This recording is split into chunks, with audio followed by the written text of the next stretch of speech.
Hello, everyone. Before today's story begins, we'd like to share a quick message. YouTube recently removed our monetization, cutting off our income. If you enjoy this story, we humbly ask for just $1 to help pay our staff so they can make a living and keep creating for you. Thank you for saving us. Now, let's begin the story. The silence of the galactic rim was absolute. A profound and unbroken stillness that stretched across the velvet darkness of deep space. Here, far from the bustling trade routes and the deafening noise of the core worlds. Demeter Station floated like a fragile emerald jewel suspended in an ocean of endless night. It was a colossal architectural marvel, a triumph of human ingenuity and compassion. Enormous transparent biomes, housing entire ecosystems, spiraled outward from the central hub, casting a warm, verdant glow into the void. Demeter was not a military outpost. It possessed absolutely no defensive weapon systems, no kinetic shielding, and no armored plating. Instead, it stood as the ultimate symbol of humanity's highest aspiration. It was a repository of life, a sanctuary dedicated to the collection, preservation, and cultivation of millions of plant species from across the known universe. It was humanity's promise to the stars that they came to nurture, to build, and to breathe life into the barren cosmos. Deep within the primary agricultural dome, the air was thick with the rich, intoxicating scent of damp earth and blooming orchids. Director Charlotte Rivera stood in the heart of an artificial rainforest, her boots resting softly on a bed of vibrant green moss. She was a woman of quiet strength, her eyes reflecting the calm wisdom of someone who spent her life studying the slow, miraculous patience of nature. At 35 years old, she carried the weight of the station's monumental task with effortless grace. Charlotte reached out, gently brushing her fingers against the broad leaf of a newly sprouted Terran fern. She tapped the recording device on her collar. Log entry, day 427. The secondary canopy in Sector 9 is showing a remarkable growth rate, exceeding our initial projections by nearly 20%. The ambient humidity is holding steady at 85%. Life finds a way, just as we hoped. She smiled, a genuine expression of contentment, as the gentle hum of the climate control processors vibrated softly beneath her feet. Above her, the dome projected a perfectly rendered pale blue morning sky, complete with drifting synthetic clouds. It was a paradise of their own making, a testament to the quiet beauty of existence. Then, without a single whisper of warning, the serene illusion was violently shattered. The soothing blue sky above flickered wildly, glitching into a chaotic mosaic of static before collapsing entirely into the harsh, unyielding blackness of true space. The ambient hum of the climate processors was instantly drowned out by the deafening, bone-rattling shriek of the station-wide red alert sirens. Blinding crimson emergency lights flared to life, casting long, nightmarish shadows across the tranquil forest floor. The sudden shift in lighting transformed the peaceful sanctuary into a scene of chaotic panic. Charlotte dropped her datapad, her heart hammering against her ribs as she looked up through the now transparent dome. Her breath caught in her throat. The void outside was no longer empty. The starry expanse was entirely blotted out by a massive, writhing shadow. It was an armada. Thousands upon thousands of colossal, grotesque vessels had materialized from slip space, surrounding Demeter Station in a suffocating sphere of death. These were not ships built of steel and glass, but monstrous, biomechanical leviathans that pulsed with a sickening, necrotic energy. They belonged to the Zelian Empire, a ruthless, hyper-aggressive apex species known across the galaxy only for their insatiable hunger for conquest and slaughter. Standard interstellar protocols dictated a parley, a demand for surrender, or at the very least, a broadcast of terms. But the Zelion offered no greetings. They transmitted no demands. The communications channels remained dead, offering only the cold, terrifying silence of an apex predator lunging for the kill.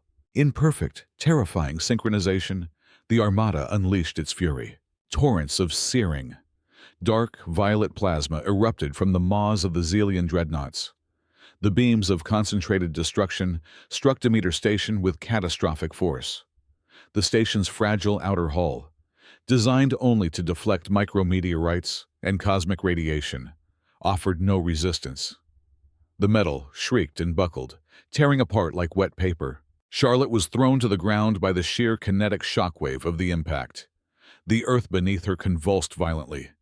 She scrambled to her feet, her eyes wide with unutterable horror. Through the cracking, transparent aluminum of the dome, she watched as the adjacent aquatic biome, a project that had taken decades to perfect, was vaporized in a single, merciless strike. Millions of gallons of water instantly boiled into steam, violently erupting into the freezing vacuum of space.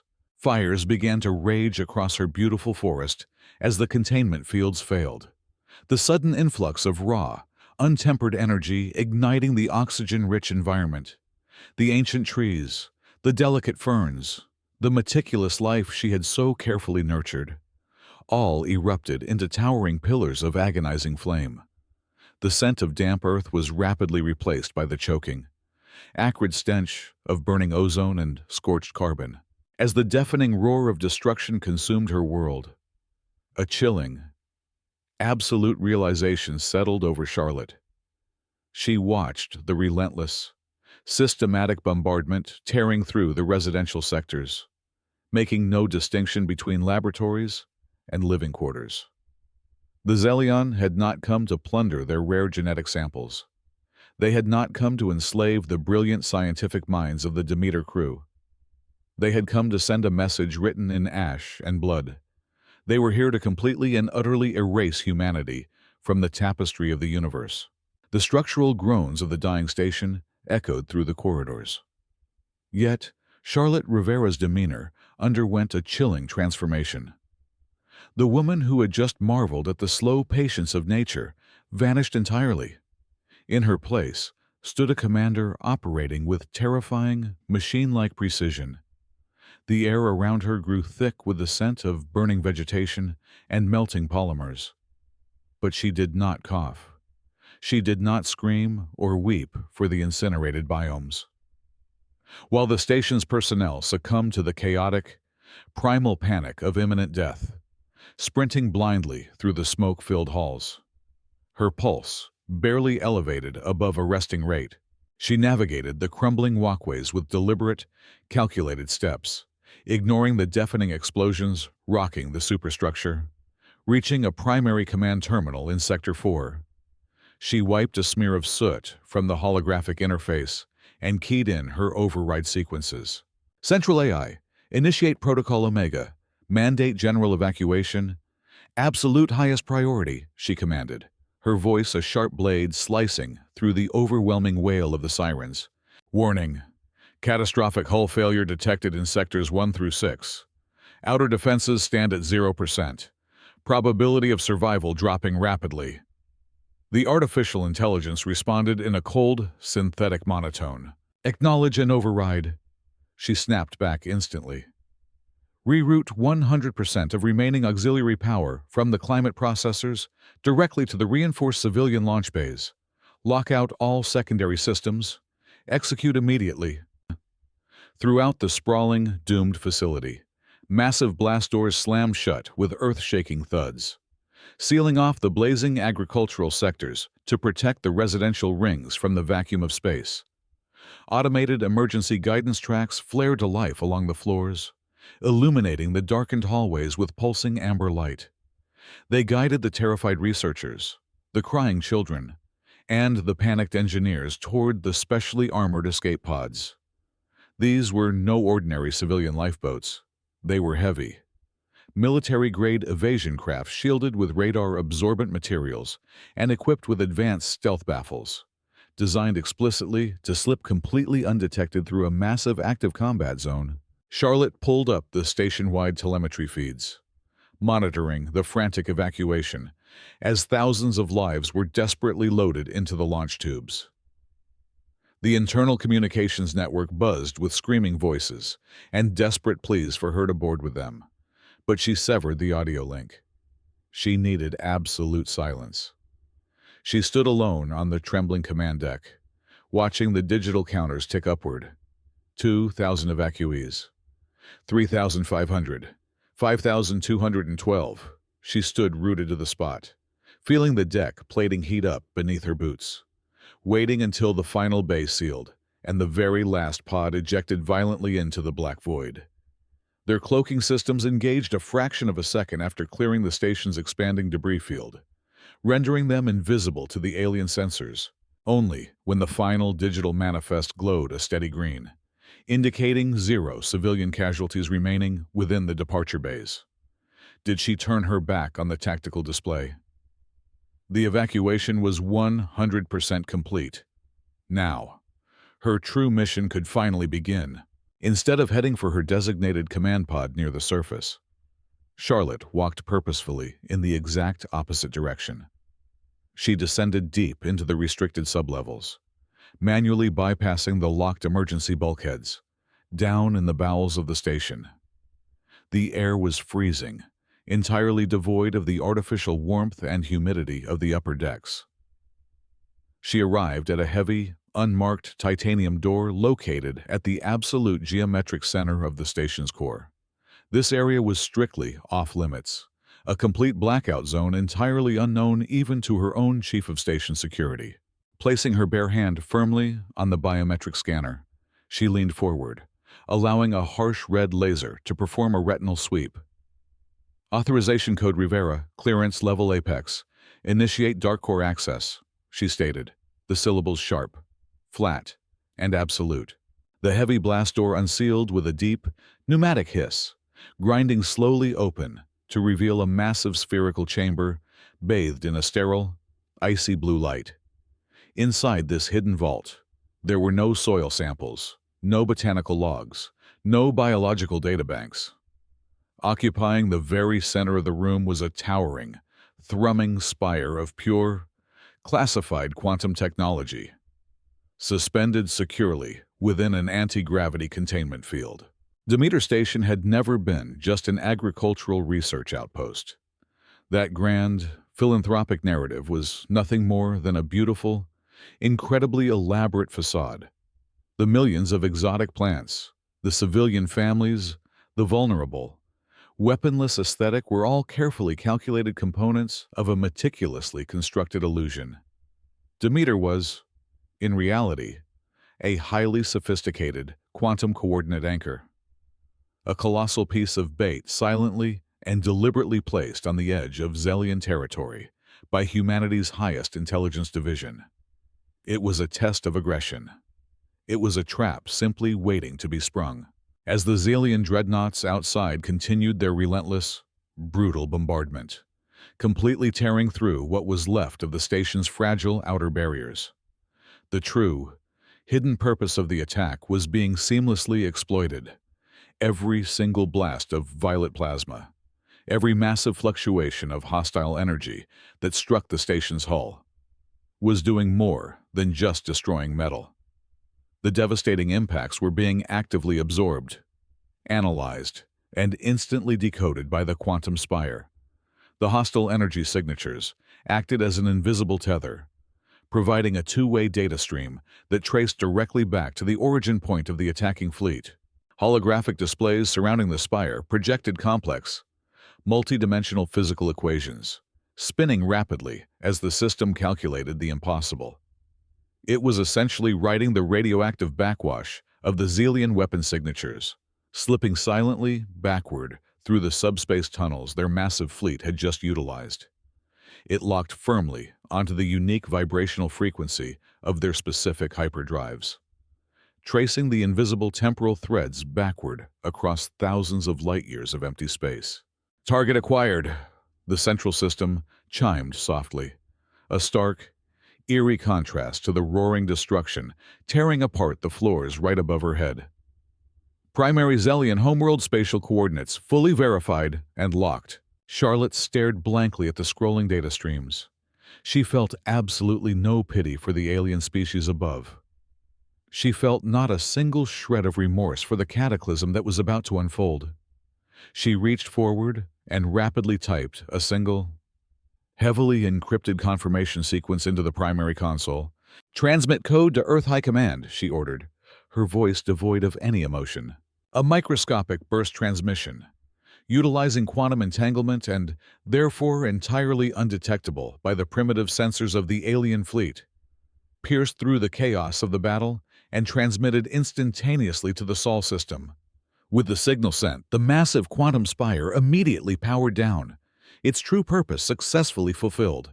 Her duty complete, Charlotte finally turned and walked calmly toward a solitary, unmarked escape pod hidden within the shadows of the dark core. She strapped herself tightly into the acceleration couch and manually initiated the launch sequence. As her reinforced pod shot out from beneath the disintegrating underbelly of the station, she did not look out the viewport. Behind her, Demeter Station finally imploded under the merciless fire of the Zelian Armada, rapidly turning into a silent, drifting cloud of superheated ash. She remained perfectly still in the dark, her face an unreadable mask of absolute resolve, leaving the burning graveyard of her false paradise far behind. Thousands of light-years away from the expanding cloud of superheated ash that used to be the agricultural outpost, the encrypted quantum signal materialized within the heavily fortified subterranean heart of Earth High Command, located 5 kilometers beneath the thickest continental plate. The Grand Strategic Operations Center was a staggering architectural marvel constructed of dark basalt and brushed steel. It did not resemble a frantic military bunker preparing for a desperate, bloody galactic war. Instead, it possessed the silent, solemn atmosphere of a cathedral dedicated to supreme, cold authority. The High Council, comprising the most brilliant military strategists and the most powerful political architects of the human race, was already assembled. They sat motionless around a massive circular obsidian table, their faces bathed in the soft, muted glow of complex holographic tactical maps. They had been waiting for this exact moment for years. When the solitary confirmation code flashed across the primary display in a stark, unblinking green hue, absolutely no one gasped. No one slammed their fists on the heavy table or shouted frantic, adrenaline-fueled orders. There was no chaotic scrambling of fighter pilots to their launch bays, no blaring alarms demanding the immediate mobilization of dreadnought fleets, and not a single shred of panic. The atmosphere within the immense chamber remained suffocatingly calm, heavy with the terrifying weight of a ruthless, uncompromising script that had been meticulously drafted and universally authorized over 3 decades ago. Humanity had long ago evolved past the primitive, insecure need to display galactic dominance through sheer, overwhelming numbers. They did not measure their military might by obsessively counting the tonnage of steel in their armadas or the explosive yield of their plasma batteries. While hyper-aggressive species like the Zelion wasted countless millennia constructing massive, lumbering warships to intimidate and subjugate their neighboring star systems, the greatest intellects of Earth had quietly turned their focus entirely inward. They had plunged into the deepest, most terrifying secrets of the cosmos. Humanity had successfully transcended traditional warfare altogether. They had become the silent, absolute masters of manipulating the fundamental, underlying laws of physics. They viewed the very fabric of reality not as a static environment, but as a malleable, devastating weapon. The Supreme Commander, a man whose stern face bore the stoic, weathered lines of a century of calculated, heavy decisions, offered a single, almost imperceptible nod to the chief communications officer seated across the room.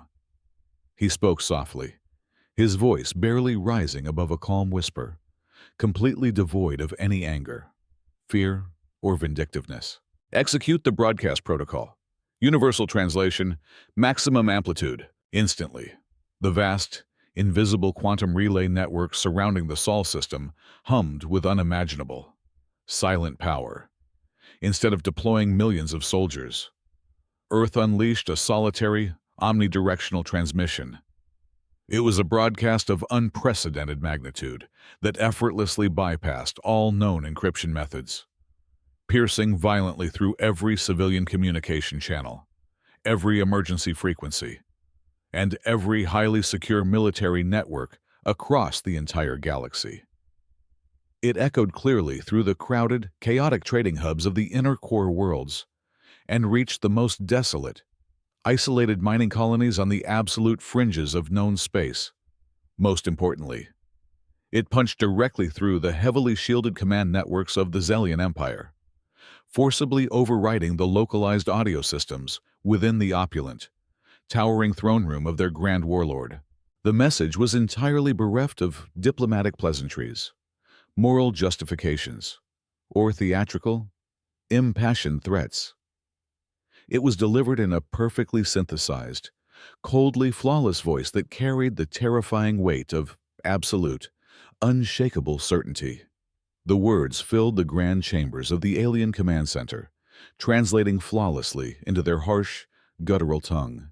To the high command of the Zelian Empire, we have received your declaration of war.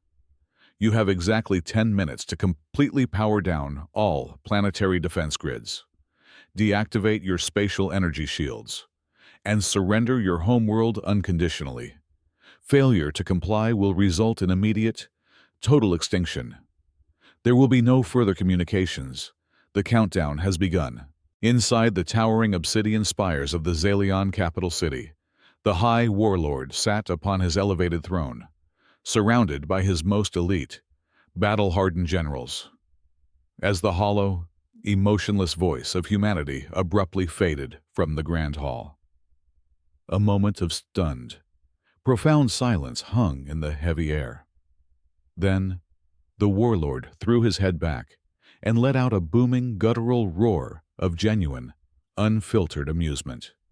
His generals instantly joined in, their harsh laughter echoing off the vaulted ceilings, creating a deafening chorus of supreme, mocking arrogance.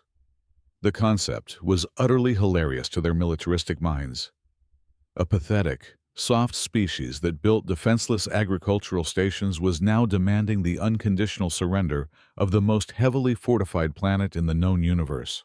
The Zelian homeworld was completely encased in a multi-layered, localized spatial distortion field, an impenetrable, absolute barrier that would theoretically require an armada of 10,000 dreadnoughts firing continuously for 100 years to even scratch the outermost layer. The idea that Earth, a planet that had not launched a single warship from its shipyards, could somehow miraculously bypass this ultimate defense and inflict total extinction in just 600 seconds was nothing short of a delusional, pathetic bluff. They thoroughly dismissed the message as the desperate, dying cry of a defeated prey trying to buy time. They did not touch their defensive consoles. They did not issue a single order to prepare for an incoming assault. Instead, they proudly poured their ceremonial victory drinks, completely convinced of their absolute invulnerability, entirely unaware that their profound, blinding arrogance had just sealed their ultimate, inescapable doom. The vast, highly sophisticated sensor arrays of the Zelian capital swept the surrounding cosmos, expecting the glorious arrival of an inferior human armada. Their grand strategists had calculated every conceivable vector of assault, positioning their orbital defense platforms to annihilate any incoming fleet within seconds. They possessed billions of soldiers encased in heavy-powered armor, thousands of orbital fortresses bristling with antimatter cannons, and heavily fortified moon bases prepared to unleash devastating barrages. They waited eagerly for the distinct thermal blooming of massive hyperdrive translations, the physical emergence of dreadnoughts, and the chaotic swarm of fighter craft. But the void remained entirely empty.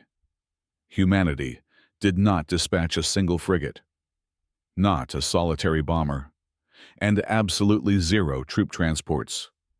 The traditional parameters of interstellar warfare, the foundational logic upon which the entire Xelian military doctrine was built, were instantly rendered completely obsolete. Their colossal weapons and planetary missile silos sat idle, aiming blindly at an enemy that utterly refused to play by the established rules of engagement. The generals exchanged confused glances, their combat-ready adrenaline finding no target to destroy. Instead of a frontal assault, the true attack originated from a realm of quantum mechanics the Xelian scientists had not even begun to theorize. Billions of miles away, the vast network buried beneath Earth surged with unimaginable, silent power, calculating the precise coordinates gathered by the sacrificed agricultural outpost. High, above the Xelian homeworld, precisely where their upper atmosphere met the cold vacuum of space, reality itself began to violently fracture. It did not explode with the flash of a bomb. It simply unraveled. A colossal, multidimensional tear manifested in the midday sky, spreading like a jagged, infected wound across the heavens. The natural crimson hue of their sky was violently overwritten by a swirling, chaotic vortex of impossible colors. Colors that completely defied the natural spectrum and burned the optic nerves of anyone who dared to look directly at it. This was not a wormhole or a standard jump gate used for travel. It was a localized, catastrophic collapse of physical dimensions. The air itself began to scream, a low, subsonic vibration that rattled the teeth and ruptured the eardrums of the millions of citizens standing paralyzed on the streets below. From the exact center of this agonizing spatial rupture, the ultimate weapon of human wrath was summoned. It was not a kinetic projectile or a chemical payload. It was a singularity, an artificial, supermassive black hole, perfectly contained and manipulated by the sheer, terrifying processing power of Earth's quantum intellects, violently breached the threshold of their reality.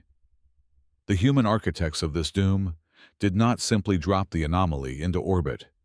They meticulously engineered its gravitational frequency, forcing the singularity into a devastating, unavoidable harmonic resonance with the local Xelion solar system. The moment the dark sphere fully materialized, the absolute horror of the situation began to dawn upon the warlord and his elite commanders. The singularity did not glow, nor did it radiate heat. It was an orb of absolute, unyielding darkness, a region of space where existence itself was completely canceled out. Immediately, the brilliant, life-giving light of their twin suns began to warp and bend, violently dragged toward the yawning abyss hanging in their sky. The ambient illumination of the towering capital city faded into a sickly, terrifying twilight as trillions of photons were literally ripped from the atmosphere. The supreme, mocking arrogance of the Xelian Empire evaporated infinitely faster than the fading daylight. The High Warlord stared through the grand viewing port of his elevated throne room, his previously booming laughter completely replaced by a suffocating, paralyzing dread. Panic, a sensation entirely foreign to their predatory biology, gripped his chest. "Activate the Grand Planetary Shield to absolute maximum output," he roared, spit flying from his mandibles as his sharp claws dug frantically into the metallic armrests of his throne. "Divert 100% of all reactor cores to the defensive grid immediately." His terrified, trembling subordinates scrambled desperately to execute the command, pushing the impenetrable energy barrier past its theoretical limits. A shimmering, iridescent dome of pure, concentrated plasma enveloped the entire globe, a legendary shield that had successfully repelled the combined might of a dozen rebellious star systems in the past. But against the fundamental, unyielding force of infinite gravity, it was utterly, pathetically useless. The energy shield was designed specifically to absorb kinetic impacts and dissipate thermal radiation from plasma torpedoes. It possessed absolutely no mechanism to defend against the very fabric of space-time being stretched and torn apart. The artificial black hole did not strike the shield. It simply began to devour the spatial coordinates the shield occupied. The generals watched in mute, uncomprehending horror as their invincible barrier began to violently stretch and deform. The iridescent plasma of their defense grid, the ultimate pride of their military engineering, was violently siphoned upward, creating a spectacular, terrifying tornado of pure, screaming light feeding directly into the insatiable void. The immense gravitational tide then began to pull at the very crust of their world, rendering their technological supremacy entirely meaningless. The 10 minutes of grace, a period they had mocked just a handful of moments prior, suddenly transformed into a terrifying, inescapable death clock. The countdown was no longer a joke, but a literal measure of their remaining existence. They possessed zero weapons capable of destroying a black hole. They possessed zero propulsion engines powerful enough to push their massive planet out of its relentless grip. They were completely trapped in a cage woven from their own localized physics, forced to watch the precious seconds tick away as the unseen cosmic executioner slowly, deliberately tightened the noose around the neck of their entire civilization. The immense gravitational shear exerted by the artificial singularity did not merely pull at the atmosphere. It reached deep into the molten iron core of the world, the very crust of the planet, a thick tectonic shell that had remained perfectly stable for hundreds of millions of years, began to groan under an impossible, agonizing strain.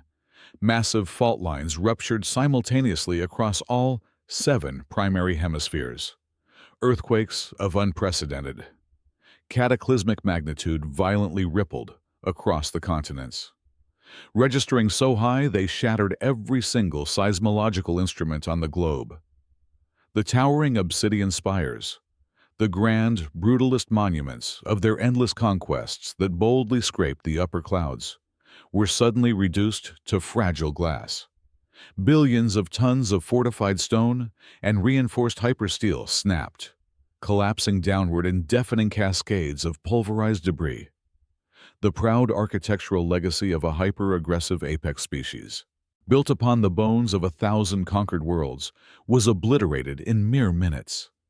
The brutal shockwaves tossed massive, heavily armored citadels into the air like weightless dust, burying entire metropolitan centers under mountains of crushed rock.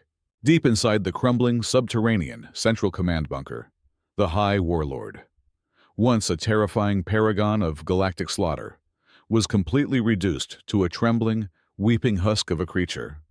All pretenses of martial superiority, all remnants of their fierce ancestral pride, evaporated entirely under the crushing weight of their impending doom. He crawled frantically across the severely tilted, violently shaking command floor toward the primary communications terminal, his claws bloody from scraping against shattered glass and torn metal. He violently shoved his surviving technicians aside and frantically keyed the universal broadcasting frequencies himself, bypassing all security protocols. "To the Supreme Command of Earth, hear us! This is the High Warlord of the Zelian Empire!" he screamed, his voice cracking with a pathetic, desperate terror that he had spent his entire life inflicting upon weaker species. "We unconditionally surrender. Please cease this weapon.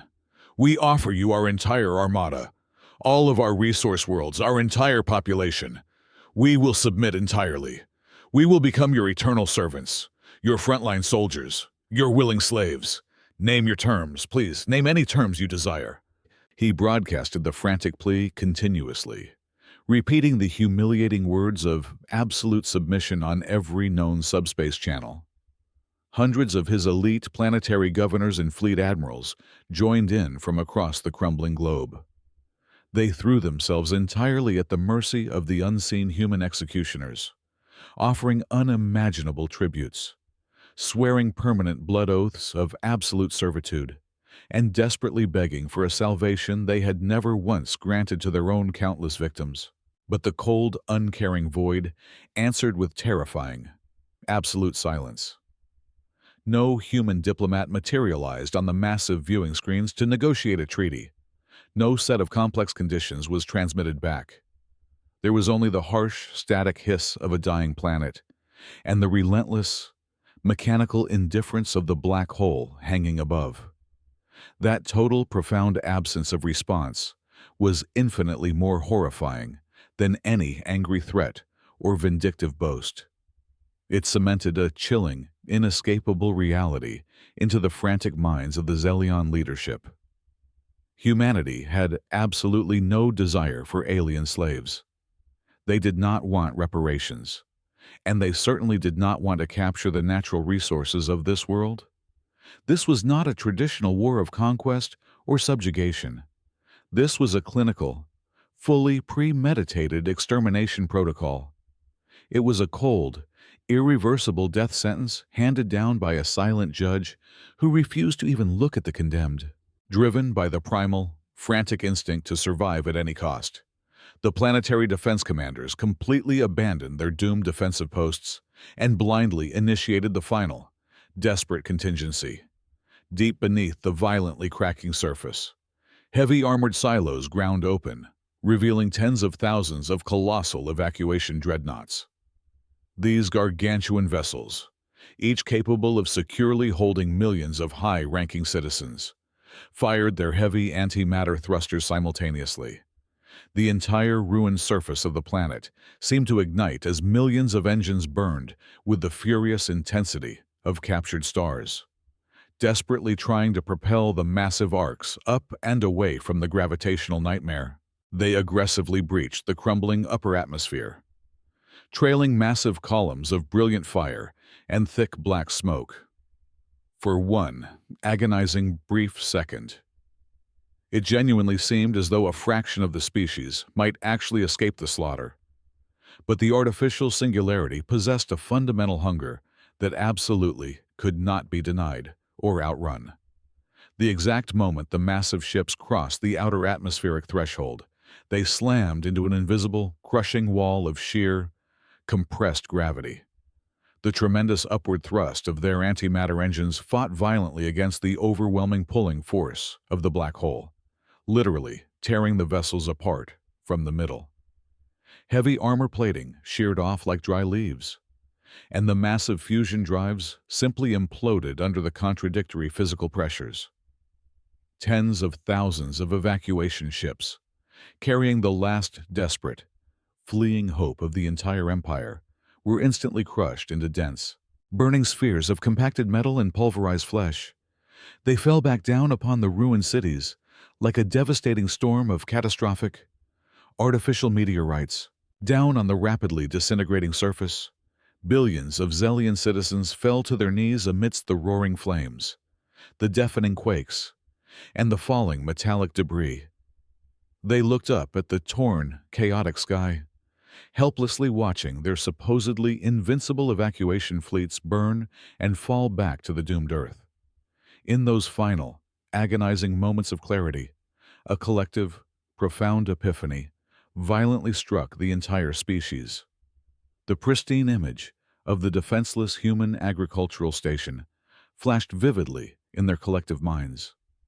The sudden, violent memory of their own armadas, mercilessly bombarding the peaceful green biomes, returned to haunt them. They realized, with a soul-crushing, absolute certainty, that their unprovoked assault on the Demeter outpost was not a glorious military victory, but the single most catastrophic, incredibly stupid mistake in the entire long history of their existence. They had arrogantly, willingly bitten into a perfectly disguised poison bait, intentionally awakening a sleeping giant that effortlessly manipulated the very fabric of existence. The final apocalyptic phase of the grand execution commenced. The immense, localized tidal forces of the singularity finally overcame the core structural integrity of the planet itself. Massive, continent-sized tectonic plates violently ripped away from the underlying mantle. Entire deep-water oceans were literally lifted up into the sky, instantly boiling and then freezing into massive shards of atmospheric ice before being violently sucked into the swirling abyssal vortex. The very ground beneath the billions of terrified citizens shattered completely, and they were violently pulled upward, screaming into the freezing, breathless void. Huge chunks of the homeworld, carrying the shattered, burning ruins of their grand capital cities, spiraled helplessly upward. They stretched into long, agonizing ribbons of distorted matter as they forcefully crossed the event horizon. The once mighty empire, a brutal dictatorial regime that had relentlessly terrorized the stars for many millennia, was literally being disassembled atom by atom. It was a harrowing, grand visual testament to the horrifying absolute price of unbridled cruelty, entirely erased from the universe by a victim who refused to be prey. At the exact stroke of the 10th minute, the cosmic execution concluded with a chilling lack of fanfare. The chaotic, swirling vortex of impossible colors that had violently ripped through the heavens abruptly inverted. With a soundless, monumental snap that rippled across the local space-time fabric, the artificial singularity collapsed in upon itself and vanished entirely. Where the grand, heavily fortified homeworld of the Zelian Empire had orbited for billions of years, there was absolutely nothing left. There was no expanding cloud of debris. There was no lingering asteroid field of shattered continents. There was not a single stray atom of atmospheric gas or a solitary fragment of pulverized hypersteel remaining. The planet, along with its billions of citizens, its towering obsidian citadels, and its sprawling subterranean military complexes, had been cleanly and entirely excised from reality. The space it once occupied was now merely a dark, undisturbed expanse of empty vacuum. However, the true, profound horror of humanity's retaliation was far more insidious than simple annihilation. As the multidimensional tear sealed shut, the ultimate truth of the human weapon was finally unveiled. The Zelian homeworld had not been crushed into a microscopic speck of superdense matter. It had been swallowed whole and deposited directly into an artificial, hermetically sealed pocket dimension. It was a vacuum anomaly, a localized bubble of absolute nothingness situated entirely outside the natural flow of time and space. This punishment was infinitely more terrifying than a swift, fiery death. The arrogant, hyper-aggressive empire was now permanently incarcerated within an eternal, starless night. They would not die immediately. Instead, they were condemned to exist indefinitely in a state of absolute, agonizing isolation. Their broken, shattered world floated aimlessly in a void entirely devoid of surrounding celestial bodies, cut off completely from the cosmic background radiation, and severed permanently from the rest of the universe. They would slowly freeze in the perpetual twilight, spending their final generations looking up at an empty, pitch-black sky, fully understanding that they were the architects of their own eternal tomb. Back in the Sol system, deep within the impenetrable subterranean vaults of Earth High Command, the massive holographic tactical map flickered. The digital representation of the Zelian sun now illuminated an empty orbital path. A heavy, profound silence settled over the room of assembled leaders. The heavy pneumatic doors at the rear of the Grand Command Center hissed open. Walking confidently into the muted blue light was a woman whose presence commanded absolute, immediate respect. It was Charlotte Rivera. She was no longer wearing the practical, dirt-stained overalls of an agricultural director.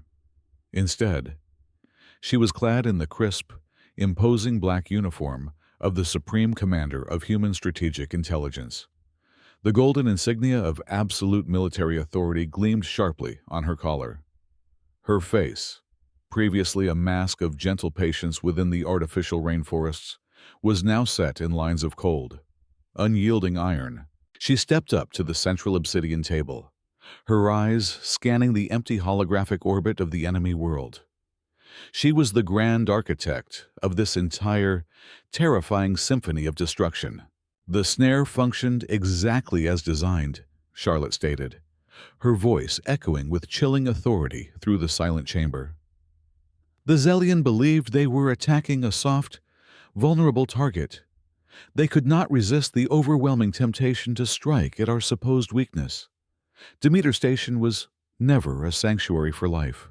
It was a perfectly engineered psychological trap, a highly sophisticated bait designed specifically to trigger their predatory instincts. By forcing them to launch an unprovoked, full-scale attack on a civilian target, they handed us the absolute legal and moral justification required to execute a total systemic purge. We have permanently eliminated the greatest military threat in the known galaxy, and we accomplished it without sacrificing a single human soldier in combat. She turned her gaze towards the primary broadcasting array, signaling the communications officers to open a universal, unencrypted channel to every remaining inhabited star system in the galaxy. It was time to deliver the final, freezing epitaph to the rest of the cosmos.